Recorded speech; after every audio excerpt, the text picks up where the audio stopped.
Comece o dia bem informado com a equipe de jornalismo da Verde Vale FM. No ar, Jornal Verde Vale. 6h34. Olá, muito bom dia para você. Manhã de segunda-feira, 27 de outubro do ano de 2025. Estamos começando pela Verde Vale FM, uma emissora do Sistema Verde Vale de Comunicação. Mais uma edição do Jornal Verde Vale. Aqui comigo na bancada, Daliano Oliveira, muito bom dia. Muito bom dia para você, Wesley, um ótimo dia para você também que acompanha mais uma edição do Jornal Verde Vale. Agora em Mineiros faz 21 graus, a máxima prevista para essa segunda-feira pode chegar até os 31 graus. A umidade relativa do ar fica entre 42% e 87%. Segundo a previsão do Clima Tempo, sem possibilidade de chuva, possibilidade de 57% de chuva nesta segunda-feira aqui em Mineiros. Agora você confere os destaques desse fim de semana. Jornal Verde Vale. Mega Sena, concurso 2.932, uma aposta leva o prêmio de 96 milhões de reais. Mulheres tentam sequestrar crianças em parques de Goiânia e são indiciadas pela polícia. Mais de 1 milhão de inscritos fizeram a primeira PND neste domingo. Ponte Preta vence Londrina e conquista a taça da Série C do Brasileirão. Goiás zera casos suspeitos de contaminação por metanol e reforça a fiscalização. Covid-19 deixou 149 mil crianças e adolescentes órfãos em 2020 e 2021. MEC vence mais uma na segundona no Odilon Flores. Você vai saber detalhes destas e outras notícias a partir de agora, aqui no Jornal Verde Vale. A notícia em primeira mão. Jornal Verde Vale. Jornal Verde Vale. Verde Vale. Notícias do Brasil. 6h36. Seja bem-vindo, seja bem-vinda a mais uma edição do Jornal Verde Vale, edição desta segunda-feira. Olha, a Prova Nacional Docente, a PND, foi aplicada pela primeira vez neste domingo em 750 cidades de todos os estados e também no Distrito Federal. Ao todo, 1.086.914 pessoas inscritas confirmadas fizeram a prova em 2025. Apelidada de CNU dos professores ou Enem dos professores, o exame é voltado para estudantes de licenciaturas que estão concluindo a graduação e para licenciados formados interessados em ingressar no magistério da rede pública por meio de processos seletivos nos estados e municípios que aderiram à PND. A PND tem o objetivo de estimular a realização de concursos públicos e aumentar o número de professores efetivos nas redes de ensino públicas do Brasil. E uma aposta acertou as 6 dezenas do concurso 2.932 da Mega Sena, cujo sorteio foi realizado neste sábado e levou o prêmio de mais de 96 milhões de reais. A aposta vencedora foi feita em uma lotérica na cidade de Ourinhos, no interior de São Paulo. Os números sorteados foram 4, 13, 25, 36, 40 e 53. 144 apostas fizeram a quina, cada uma delas levou R$ 27.798,30. Já 6.869 apostas fizeram a quadra, cada uma levou R$ 960,58. Com isso, o prêmio do próximo sorteio, que acontece nesta terça-feira, vai ser de 3,5 milhões de reais. Presidente Lula conversou com o presidente dos Estados Unidos, Donald Trump. Os chefes de estado se encontraram na capital da Malásia na tarde do domingo, madrugada no Brasil. O encontro durou cerca de 1 hora e marcou o início da reaproximação entre os países e o pontapé para a negociação sobre o tarifaço imposto por Washington a produtos brasileiros. O americano afirmou que seria possível acordar a redução de algumas das tarifas já a partir dessa primeira conversa. Lula disse que não há impasse grande o suficiente para os dois não resolverem suas divergências e que não há motivos para desavença com os Estados Unidos. O presidente pediu a suspensão das tarifas diante do início da negociação. Ficou acordada uma reunião entre o ministro de Relações Exteriores, Mauro Vieira, e o secretário de Estado, Marco Rubio, já neste domingo, que pode levar à suspensão ou redução das taxas para alguns setores. 6h39. Semana tem esforço concentrado e votações de apelo popular no Congresso Nacional. Quem traz o trabalho no Legislativo nesta semana em Brasília é Yuri Hudson. A Câmara dos Deputados inicia nesta segunda-feira uma semana de esforço concentrado de votações. Entre os projetos em pauta estão 2 de grande apelo popular: o que proíbe a cobrança por bagagem de mão em voos e o que endurece as penas contra a falsificação de bebidas e alimentos. O projeto que trata da adulteração de bebidas propõe transformar o crime em hediondo, com punições mais severas para quem fabrica ou vende produtos com risco à saúde, como os casos de metanol em bebidas falsificadas. A proposta conta com o apoio da Frente Parlamentar de Defesa da Propriedade Intelectual e de Combate à Pirataria. O coordenador do grupo, deputado Júlio Lopes, do PP, destacou que o enquadramento como crime hediondo é fundamental para coibir práticas ilegais e proteger a população. Tem a classificação de crime hediondo para falsificação, corrupção, adulteração ou alteração de produtos destinados a fins terapêuticos ou medicinais. E agora nós estamos diante dessa grande falsificação com metanol de bebidas, né? Então é um caso bem análogo ao que a gente já tem classificado como crime hediondo, e eu acho essa resposta do Congresso muito importante para que a gente atue para debelar rapidamente essa indústria. É uma indústria malévola, é uma indústria destrutiva, é uma indústria que destrói vidas, né? Além do PL das bebidas adulteradas, a Câmara também deve votar nesta semana o projeto que proíbe a cobrança por bagagem de mão em voos nacionais. O presidente da Casa, Hugo Mota, defendeu a proposta durante a análise do requerimento de urgência. Passagens estão cada dia mais caras e o passageiro, além de pagar por passagens caras, paga também para despachar hoje a sua bagagem. Querer cobrar, além do despacho de bagagem, também pela bagagem de mão, é realmente algo que, penso eu, essa casa não irá concordar. As 2 propostas integram a chamada pauta positiva da Casa, que busca aprovar medidas com impacto direto na vida do consumidor. Agência Rádio Web de Brasília, Yuri Hudson.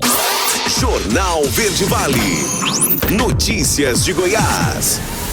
6h41. 2 mulheres foram indiciadas pela Polícia Civil por tentar sequestrar crianças em parques de Goiânia. As suspeitas foram indiciadas por tentativa de subtração de incapaz com pena máxima de 6 anos. Em vídeo, o delegado do caso, Rilmo Braga, explicou que as suspeitas estavam utilizando tornozeleira eletrônica e estão proibidas de se aproximarem de parques. A polícia tomou conhecimento do caso na quinta-feira. Segundo o Rilmo, o comportamento das mulheres gerou um grande alarde da população no parque. As suspeitas abordavam as crianças, principalmente no Parque Brava, em Goiânia, informou o delegado. Segundo o delegado, com as investigações ficou claro que não havia um caso mais grave de sequestro ou cárcere privado. Após o indiciamento, segundo ele, as suspeitas passaram por medidas cautelares, entre elas afastamento de crianças e distanciamento de praças e parques da capital. Além disso, as suspeitas também passaram pelo procedimento de monitoramento de tornozeleira eletrônica e o incidente de sanidade mental, esses 2 últimos realizados pela Polícia Penal de Goiás.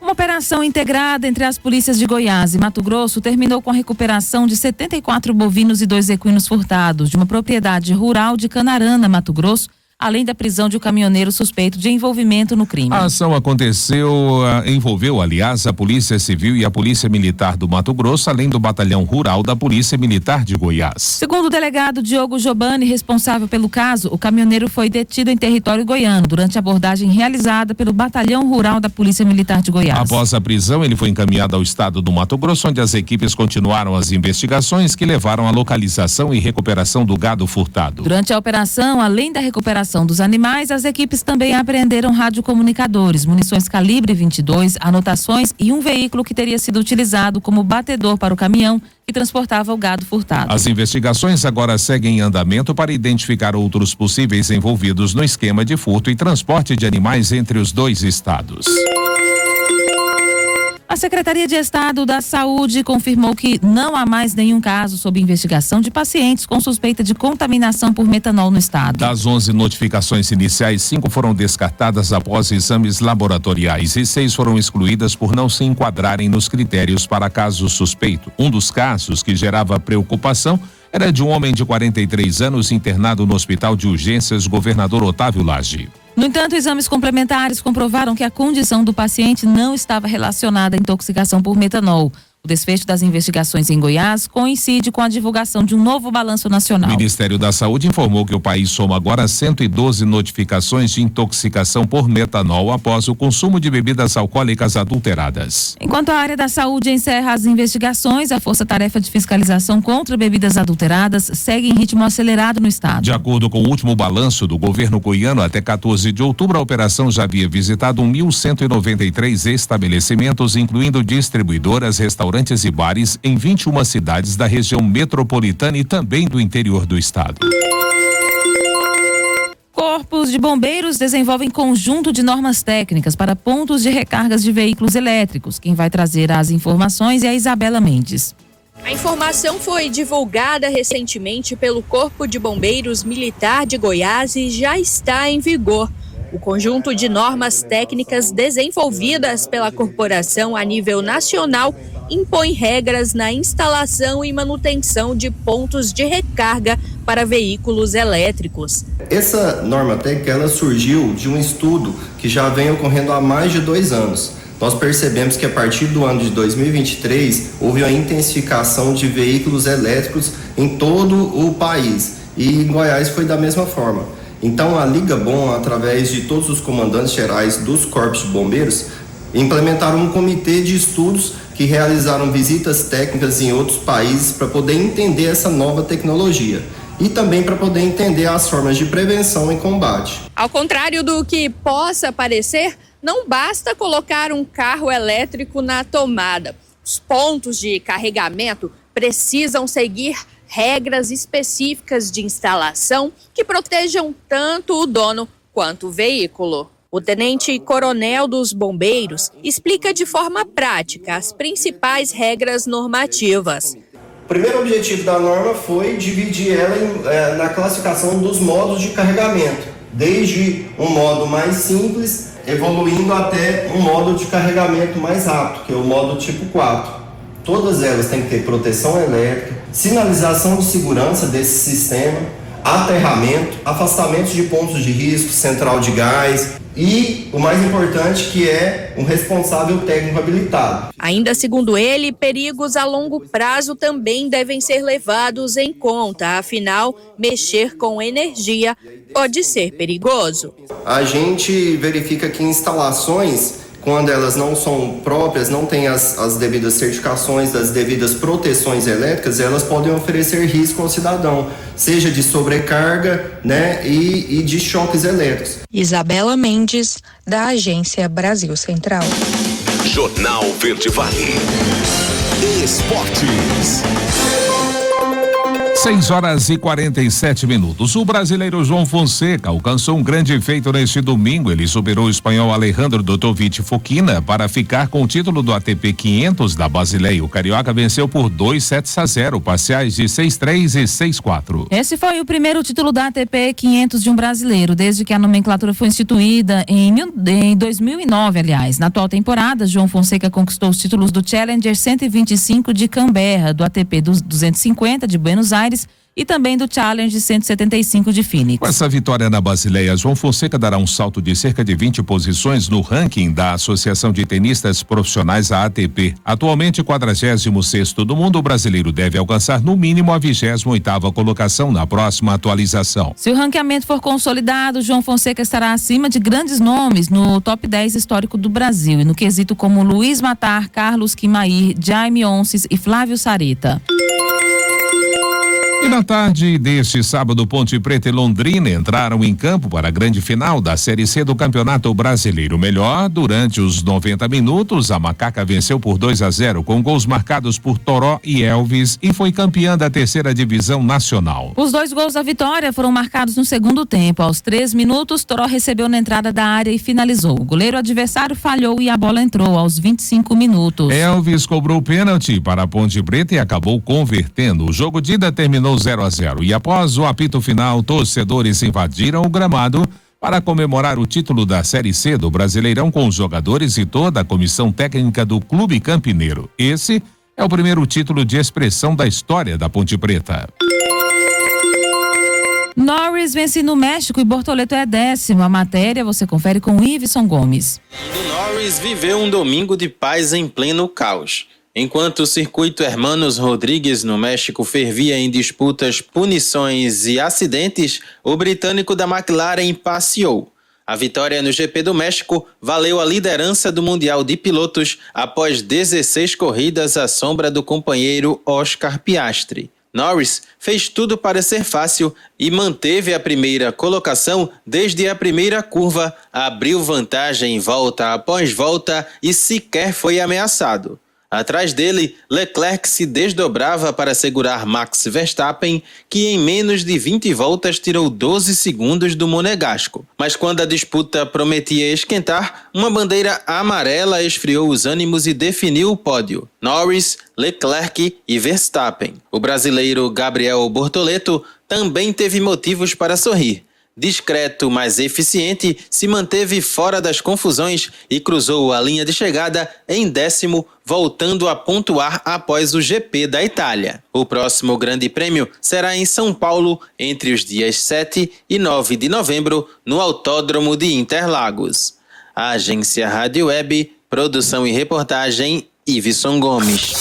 Jornal Verde Vale. Agronegócios. 6h50. Os preços da carne de frango seguem em forte alta e já se aproximam dos patamares anteriores à gripe aviária registrada em maio deste ano, segundo um levantamento do CPEA. A recuperação das cotações ocorre com a retomada dos embarques e o aquecimento do mercado doméstico. Entre os países que haviam suspendido as compras por causa do caso da gripe aviária, apenas a China ainda não voltou a importar. A União Europeia retomou as aquisições na segunda quinzena de setembro. A partir daí, o setor brasileiro começou a registrar recuperação consistente, conforme a análise do CPEA. Segundo colaboradores consultados pelo Centro de Pesquisa, a tendência é de manutenção dos preços firmes até o fim deste ano. O aumento das exportações e da demanda interna impulsionada pelo maior valor pago pelas aves natalinas no período festivo reforça essa expectativa. A notícia em primeira mão. Jornal Verde Vale. Agora, 6h51. Se o seu gás acabou aí na sua casa, você já sabe aonde ligar. Lá no Gás Rocha Farias, 3661-2002. Eles atendem inclusive domingos e feriados. Lá na H5 Auto Center você encontra pneus multimarcas, manutenção e suspensão, direção, freios, embreagem e muitos outros serviços lá na Avenida Antônio Carlos Paniago. E a Óticas Carol é a maior rede de óticas do Brasil. São mais de 1.600 lojas e Mineiros conta com uma delas. Lentes a partir de R$ 59,90, armações a partir de R$ 79,90. Na Casa das Iscas você encontra de tudo para pesca, camping e material de mergulho. Também vende manutenção de espingardas de pressão. Seguros é lá na Convida Corretora de Seguros. Ligue agora mesmo e faça o seu orçamento. 99676-1122. JR Montagens, especializada em serviços de torno, fresas, soldas, corte e dobra de chapa. Lá na Rua 78, próximo ao secador da Comiva. Agora, na Verde Vale, os comentários de Alexandre Garcia.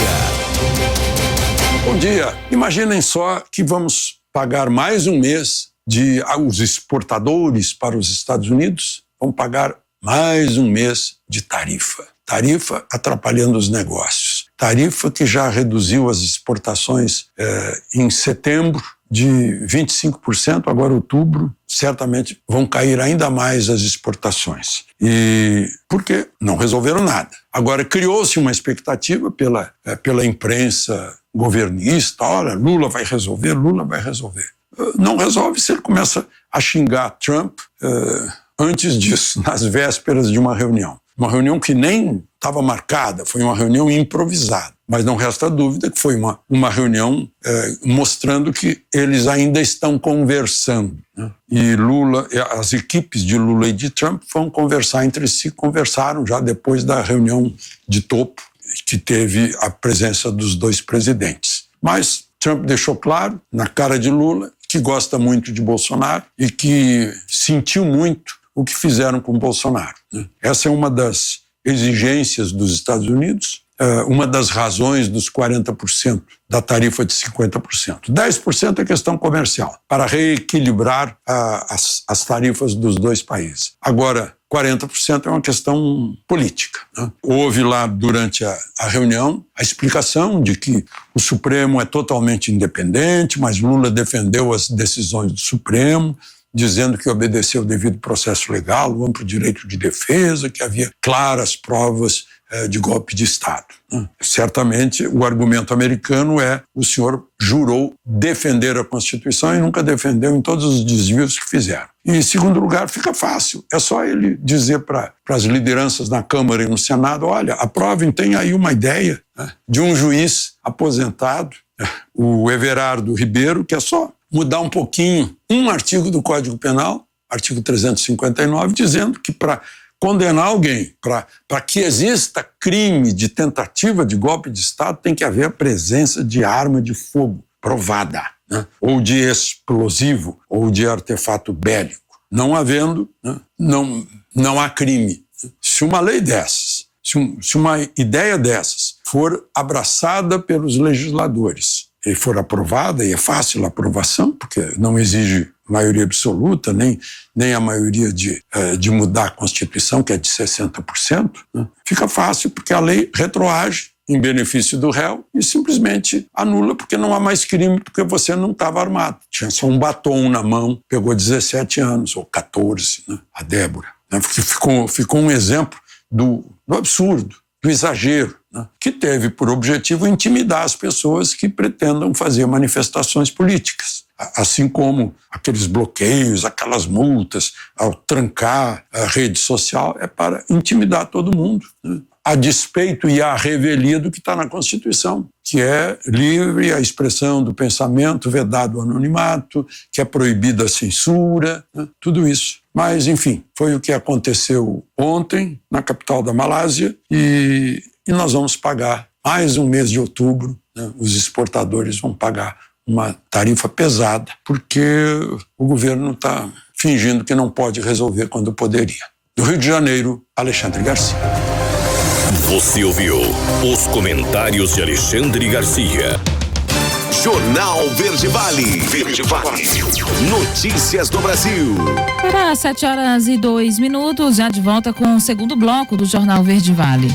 Além dos mais de 700 mil mortos pela Covid-19 no Brasil, há outras 284 mil vítimas indiretas, crianças e adolescentes que perderam os pais, avós ou outros familiares mais velhos que exerciam papel de cuidado em suas residências. O número se refere somente a 2020 e 2021, os piores anos da pandemia. Entre elas, 149 mil perderam o pai, a mãe ou os dois. A estimativa é de pesquisadores ingleses, brasileiros e americanos que acabam de lançar um estudo para demonstrar não somente a magnitude da orfandade no Brasil, como também as grandes desigualdades entre os estados. Uma das autoras do estudo, a professora do Departamento de Ciência Política da Universidade de São Paulo, Lorena Barberia, destaca que os impactos de uma emergência sanitária são identificados primeiro entre as vítimas diretas, mas há também aqueles que são afetados por essas mortes. A partir de modelos estatísticos alimentados por dados demográficos, como a taxa de natalidade e o excesso de mortalidade, mortes acima do esperado em 2020 e 2021,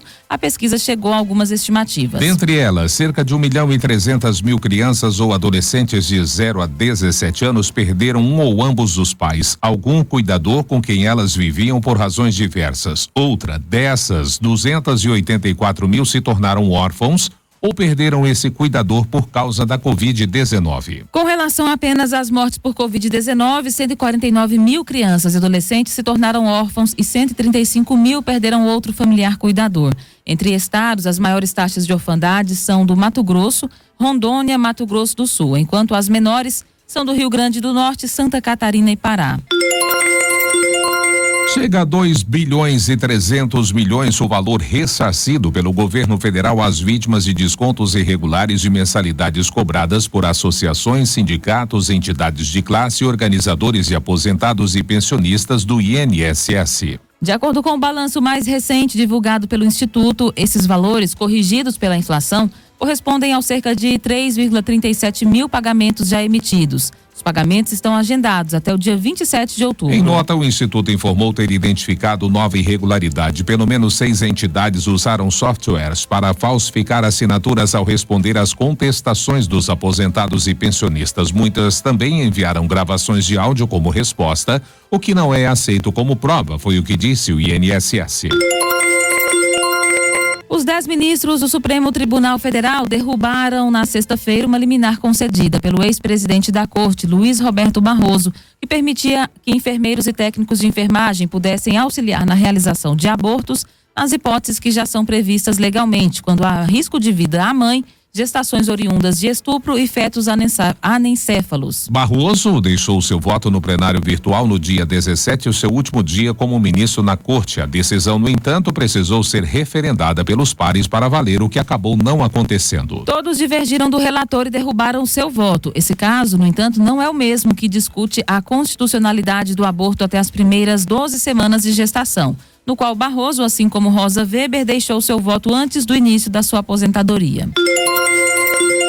7:05, ainda falando da Suprema Corte, o STF tem maioria para nomeação de parentes em cargos políticos. Acreditem vocês. Os detalhes com Carolina Prazeres. O Tribunal Federal formou maioria nesta semana para considerar válida a nomeação de parentes de autoridades em cargos públicos, ou seja, membros do Poder Executivo podem nomear parentes nos comandos de secretarias municipais e estaduais ou ministérios, os chamados cargos políticos na administração.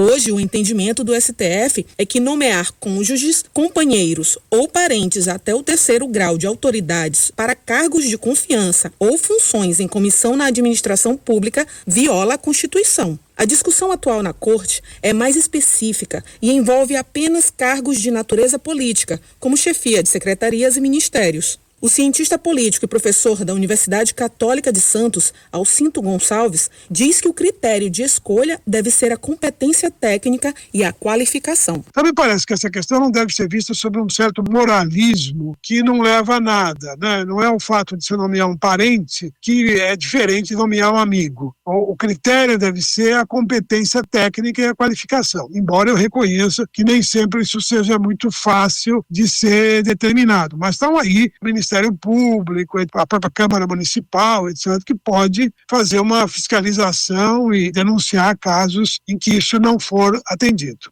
Gonçalves acredita que existe um assunto mais importante que não está sendo discutido. O fato de ser parente, sendo um cargo de confiança, não me parece grave. Talvez o mais grave, esse é um assunto que precisa ser melhor discutido, é o número, quantidade de cargos em comissão que são disponibilizados nos variados poderes executivos do Brasil, de prefeituras ao governo federal. Isso poderia ser questionado, dizendo, bom, não precisa tanta gente de livre nomeação. Nós deveríamos ter um corpo técnico, profissional, concursado, funcionários de Estado, né, e não de governo, tá certo? Que prestam serviço aos diferentes governos. Até o momento, votaram com o relator do caso, ministro Luiz Fux, Cristiano Zanin, Alexandre de Moraes, Nunes Marques, Dias Toffoli e André Mendonça. Somente o ministro Flávio Dino votou contra. Os votos dos ministros Edson Fachin, Gilmar Mendes e Carmen Lúcia serão proferidos na sessão da próxima quarta-feira, dia 29.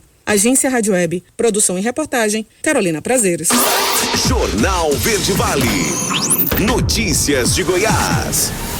Para 7h08. Uma falsa cartomante de 38 anos, suspeita de aplicar um golpe espiritual e extorquir um fazendeiro idoso de 66 anos em mais de R$80 mil, deixou a prisão após pagar fiança de R$15 mil. Identificada como Sabrina Savite Jorge, presa na última segunda-feira em Goianésia, ela foi solta na quinta-feira com a obrigação de cumprir medidas cautelares como o uso de tornozeleira eletrônica. Conforme as autoridades, Sabrina já possui registros criminais. A mulher que vendia pacotes de rituais espirituais para suas vítimas responde por outros crimes de extorsão e estelionato no município de Goianésia, mas também em Uruaçu e no Distrito Federal. Sobre o caso que levou a mulher à prisão na última semana, ela dizia ao idoso, conforme a polícia, que espíritos malignos poderiam causar mal a ele e à sua família caso não efetuasse os pagamentos. O filho de um policial militar de Goiás morreu após ser atingido acidentalmente por um tiro. Segundo informações da TV Anhanguera, Luiz Felipe de Araújo, de 28 anos, tinha acabado de estar em uma pescaria com amigos policiais quando o acidente aconteceu no município de Cocalinho, no Mato Grosso, próximo à divisa com Goiás. O disparo acidental teria sido de uma arma de um subtenente que integrava o grupo. O jovem chegou a ser socorrido e levado para Britânia, no oeste de Goiás, mas acabou não resistindo. Em nota, a Polícia Militar de Goiás informou que, conforme registro de ocorrência, durante um momento de lazer entre amigos em zona rural nas proximidades de Britânia, ocorreu um disparo acidental que atingiu o filho de um policial militar. STF garante continuidade das obras do Fundeinfra aqui em Goiás. Quem traz a boa notícia é Simbal Lopes. O ministro Alexandre de Moraes do Supremo Tribunal Federal autorizou a continuidade das obras de infraestrutura executadas pelo governo de Goiás por meio do Fundeinfra. Segundo o ministro, a liminar que suspendeu as leis estaduais vigentes produz efeitos somente a partir da data da decisão. Com isso, as obras que já estavam em andamento não serão afetadas. O entendimento também garante a continuidade dos contratos firmados pelo Estado com contribuintes e empresas parceiras. Na ação, a Procuradoria-Geral do Estado de Goiás defendeu que uma interrupção imediata das obras traria grandes prejuízos. As intervenções envolvem pavimentação e recuperação de rodovias estaduais, beneficiando diretamente mais de 9.000 empreendimentos rurais em 19 municípios goianos. Segundo a PGE, a paralisação aumentaria custos com equipamentos, materiais e equipe técnica. Com a decisão do STF, as obras seguem em ritmo acelerado e devem continuar sem interrupções. De Goiânia, Simval Lopes para a agência Cora de Notícias. Jornal Verde Vale. Esportes. 7h11. O Vila Nova até abriu 2 gols de vantagem, mas deixou a vitória escapar e empatou em 2-2 com a Ferroviária na noite de ontem pela Série B do Brasileirão. Thiago Pagnussati e André Luiz fizeram os gols do Tigrão no estádio Onésio Brasileiro Alvarenga em Goiânia, enquanto que Juninho e Carlão empataram para a Locomotiva. Com o resultado, o Colorado chegou a 44 pontos e permaneceu na 12ª posição da tabela. O próximo compromisso do Tigrão é contra o Operário no estádio Germano Kruger no dia 2 de novembro, às 20h30. A Ferroviária, a 15ª com 39 pontos, volta a campo no dia 31 de outubro contra o Criciúma às 21h35. E o sonho de voltar à Série A ficou um pouco mais distante para o Atlético Goianiense, isso porque jogando fora de casa o Dragão foi derrotado pelo CRB e viu a distância para o Novo Horizontino, o primeiro time do G4, aumentar. No estádio Rei Pelé, em Maceió, o Galo bateu o rubro-negro de virada por 2-1 neste domingo. Lelê abriu o marcador para o time goiano. Giovani e Douglas Baggio viraram para os alagoanos. Com o resultado, o Atlético Goianiense permanece na 11ª colocação, com os mesmos 48 pontos que iniciou a rodada. Já o CRB chegou a 51 e continua vivo na luta pelo acesso. As equipes voltarão a campo pela Série B da próxima sexta-feira, no estádio Antônio Ascioli. O Dragão recebe o Paysandu. Já o Galo vai a Curitiba para duelar com o líder Curitiba. Os 2 confrontos acontecerão às 19h. E após 6 partidas, o Goiás enfim voltou a vencer no Campeonato Brasileiro da Série B e de quebra também retornou ao G4 da competição. Na vitória sobre o Criciúma, o Esmeraldino quebrou o tabu de nunca ter vencido o rival fora de casa e ainda impediu que um concorrente direto somasse pontos, fatos valorizados pelo treinador Fábio Carilli, que ressaltou que o Alviverde depende apenas de si para conquistar o acesso. 7-13, Mecão consegue mais uma vitória no Campeonato Goiano da 3ª Divisão e segue líder. O adversário foi o Guanabara de Goiânia. O placar foi 2-1 para o Mineiros Esporte Clube, que continua mantendo a liderança da competição. Mas quem vai trazer mais informações dessa partida é o repórter Otomar Martins. Bom dia, Wesley Pereira. Bom dia, ouvintes do Jornal Verde Vale. Chegando com informações do Mineiros Esporte Clube, líder isolado da Série C do Campeonato Goiano 2025. Ontem, casa cheia, mais de 2.400 pessoas presentes no estádio ontem no Odilon Flores, na vitória do Mineiro Esporte Clube, vitória suada, valorizada diante do Guanabara City por 2-1. Guilherme Carrijo anotou os 2 gols do Mineiro Esporte Clube, um no primeiro tempo, o outro no finalzinho do segundo tempo. A torcida compareceu, apoiou, incentivou, comemorou essa vitória muito importante para o Mineiros continuar líder absoluto do Campeonato Goiano. Foram 8 jogos, uma derrota, 7 vitórias, 21 pontos conquistados, né? O campeonato segue aí numa pegada muito boa, Mineiros em primeiro, em segundo o Bom Jesus continua na vice-liderança com 20 pontos ganhos. Em terceiro, o Crixás, que tem 18 pontos ganhos. Próximo final de semana, o Mineiros poderá até se classificar de forma antecipada, dependendo dos resultados que acontecerem. Claro, o Mineiros precisa de uma vitória e torcer para uma combinação, faltando 3 jogos para finalizar essa terceira divisão de 2025. Tudo bem encaminhado para que o time do professor, o Mister, o Wilson Tadei, siga aí na classificação para a segunda divisão do próximo ano. Próximo compromisso do Mineiro Esporte Clube é contra a equipe do Aparecida, na cidade de Aparecida, jogo marcado inicialmente para sábado, 16 horas, no estádio Aníbal Batista de Toledo, na cidade de Aparecida de Goiânia. O adversário, então, é o Camaleão, é a equipe do Aparecida. Lá tem 2 equipes, Aparecidense e Aparecida. Aparecidense disputa a primeira divisão do Campeonato Goiano e a Aparecida está disputando aí a terceira divisão do Campeonato Goiano. A Aparecida não tem chance mais de classificar entre os 3 para o próximo ano para a divisão de acesso. Então está cumprindo aí o regulamento, os jogos que ainda faltam, mas o time não tem nenhuma chance. Então tá aí essas informações, logo mais a partir do meio-dia, eu juntamente com o Jota Miranda estaremos levando as informações, mais detalhes dessa partida, inclusive mostrando os gols, que aconteceram aí no primeiro tempo e no segundo tempo.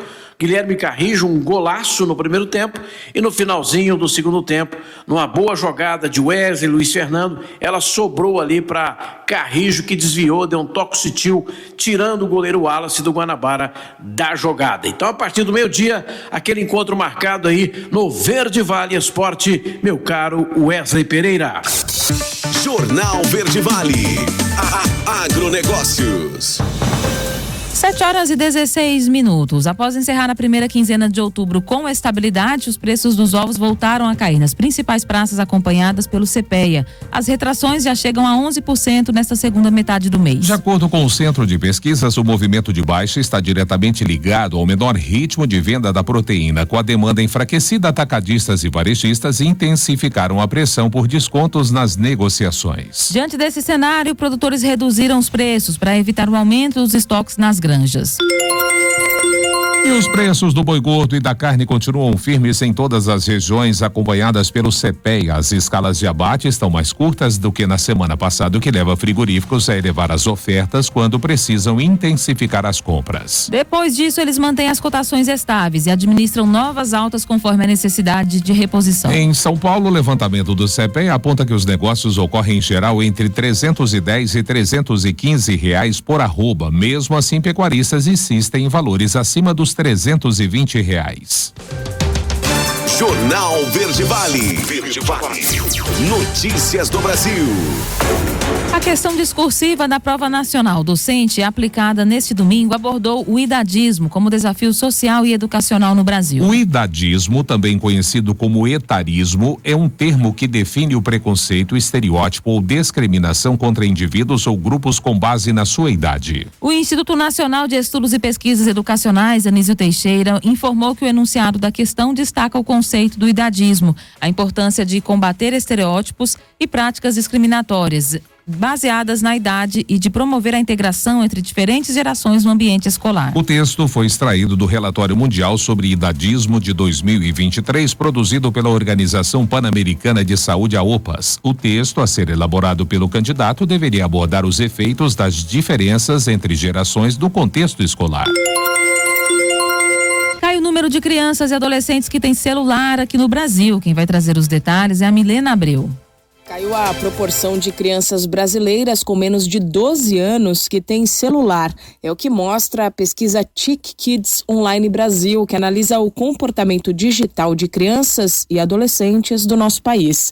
Ao todo, 2.370 crianças e adolescentes de 9 a 17 anos, além de seus pais e de seus responsáveis, participaram do levantamento que foi realizado entre março e setembro de 2025. Entre as crianças crianças de 9 a 10 anos, a posse de celular caiu de 67% no ano passado para 55% este ano. Já entre as de 11 e 12 anos, passou de 79% para 69%. O percentual também caiu na faixa etária entre 15 e 17 anos, passando de 99% para 95%, mas aumentou entre os jovens de 13 e 14 anos. No ano passado, 77% das crianças dessa faixa etária tinham um dispositivo móvel e neste ano o percentual ficou em 78%.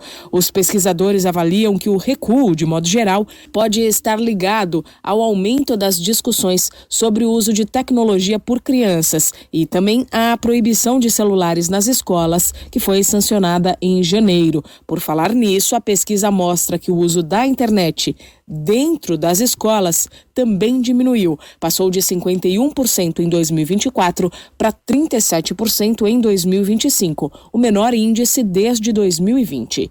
Da Rádio 2, Milena Abreu.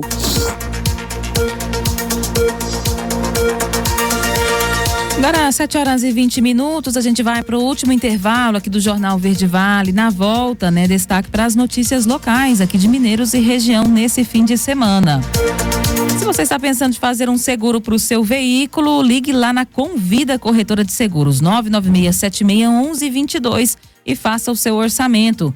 Na Casa das Iscas tem de tudo para pesca, camping e material de mergulho. E a Óticas Carol é a maior rede de óticas do Brasil e Mineiros conta com uma delas. Lá na H5 Auto Center você encontra pneus multimarcas, manutenção e suspensão, direção, freios e muitos outros serviços para o seu veículo, lá na Avenida Antônio Carlos Paniago.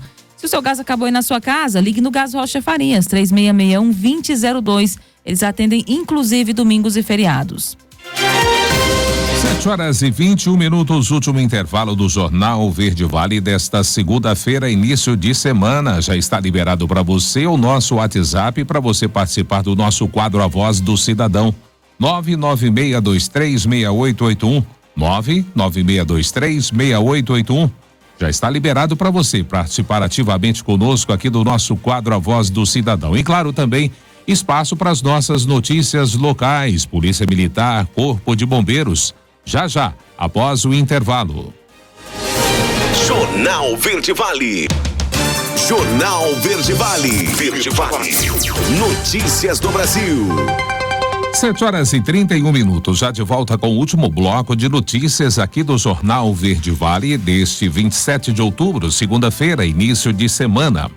A Procuradoria da Fazenda Nacional obteve decisão favorável à União contra o pedido da Samarco Mineração, que deduziu indevidamente do imposto de renda da pessoa jurídica e da contribuição social sobre o lucro líquido valores devidos pela empresa a título de recuperação ambiental e multas ambientais de 2016 a 2019. O colegiado do Conselho Administrativo de Recursos Fiscais seguiu o entendimento da PGFN e manteve as autuações no valor de mais de 1,8 bilhão de reais para a Samarco e a Vale, que é acionista da mineradora. Durante a sustentação do julgamento, o procurador da Procuradoria, Vinícius Campos, destacou que se a decisão favorecesse a mineradora, iria desvirtuar o sistema punitivo e administrativo do direito tributário. A Caixa Econômica Federal paga nesta segunda-feira a parcela de outubro do Bolsa Família aos beneficiários, com o número de inscrição social de final 6. O valor mínimo corresponde a R$600, mas com o novo adicional, o valor médio do benefício sobe para R$683,42. Segundo o Ministério do Desenvolvimento e Assistência Social, nesse mês o programa de transferência de renda do governo federal vai alcançar 18,91 milhões de famílias, com gasto de 12,88 bilhões de reais. Além do benefício mínimo, há o pagamento de 3 adicionais. O benefício variável familiar Nutris paga 6 parcelas de R$50 a mães de bebês de até 6 meses de idade para garantir a alimentação da criança. O Bolsa Família também paga um acréscimo de R$50 a gestantes e nutrizes, mães que amamentam, um de R$50 a cada filho de 7 a 18 anos e o outro de R$150 a cada criança de até 6 anos. 7h33, Super MEI PL, que amplia o limite de faturamento, avança no Senado. Quem traz a boa notícia para os MEIs é Yuri Hudson. A Comissão de Assuntos Sociais do Senado aprovou nesta semana o projeto que cria o chamado SuperMEI, ampliando o limite de faturamento anual dos microempreendedores individuais de 81 para 140 mil reais. A proposta de autoria da senadora Ivete Silveiro do MDB agora segue para a Comissão de Assuntos Econômicos antes de ser votada no plenário do Senado. Se aprovada, a nova faixa passaria a valer a partir de 1º de janeiro de 2026.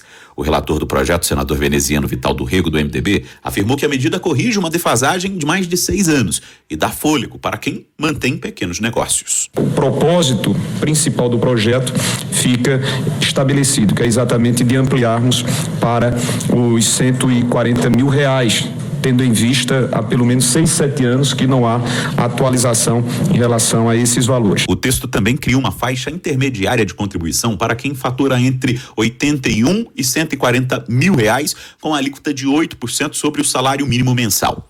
Para os que seguem no limite de 81 mil reais, a contribuição permanece em 5%.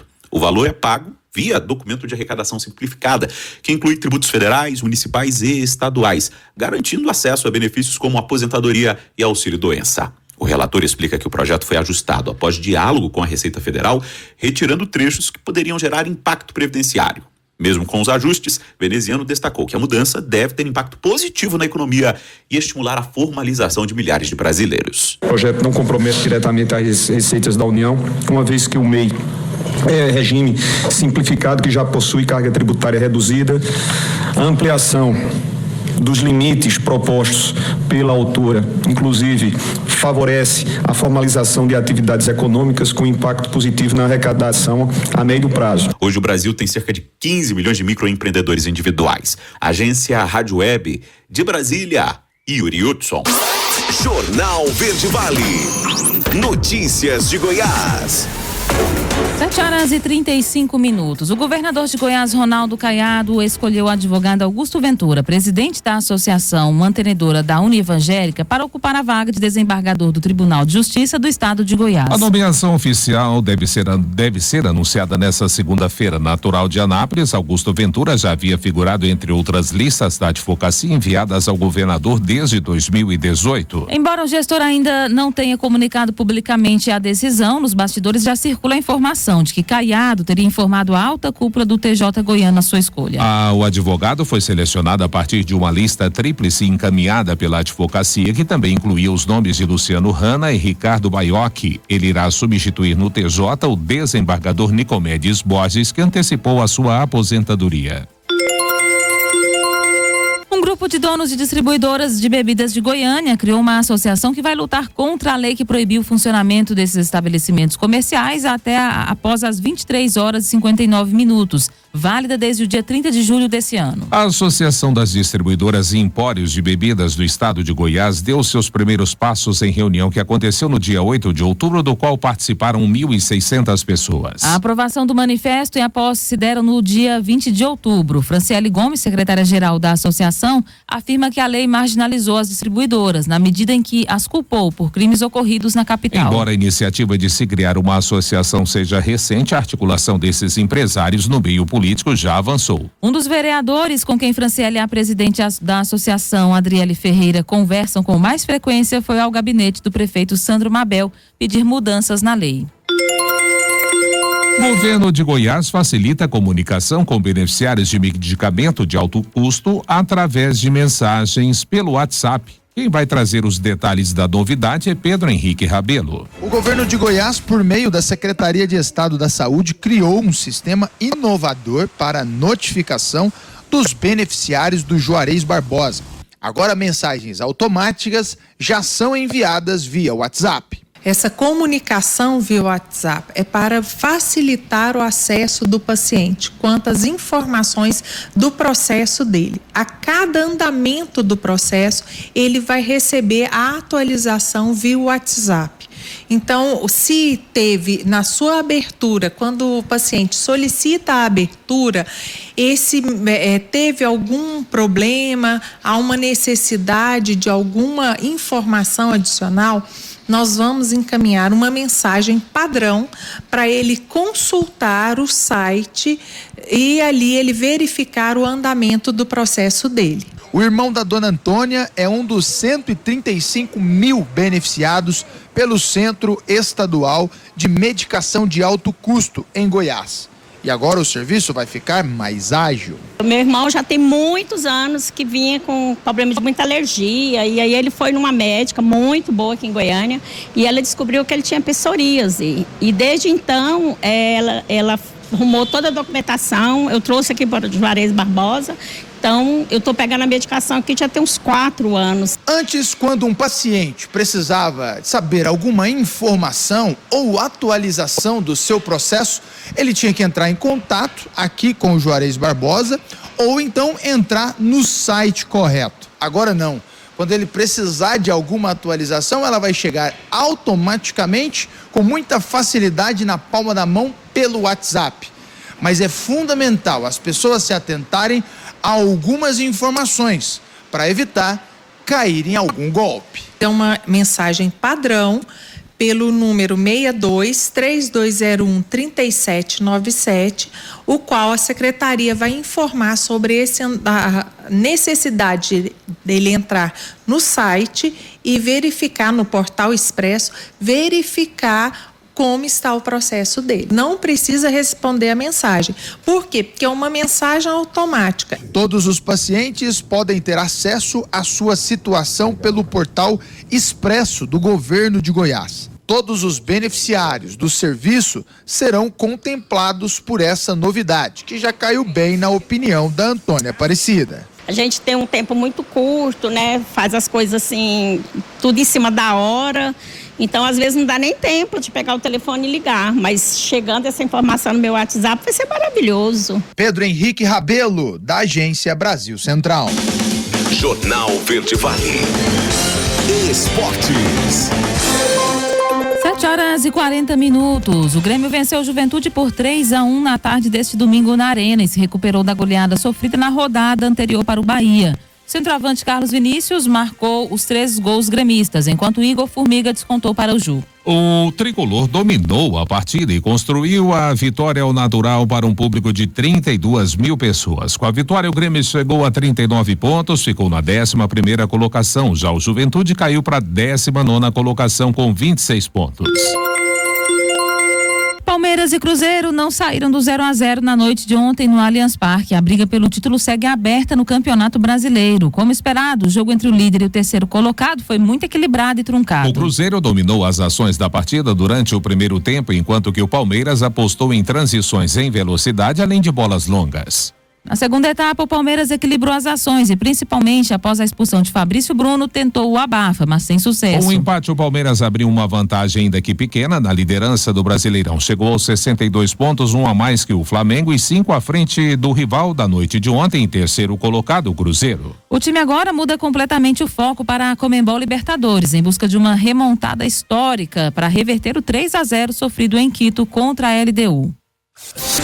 Jornal Verde Vale. Agronegócios.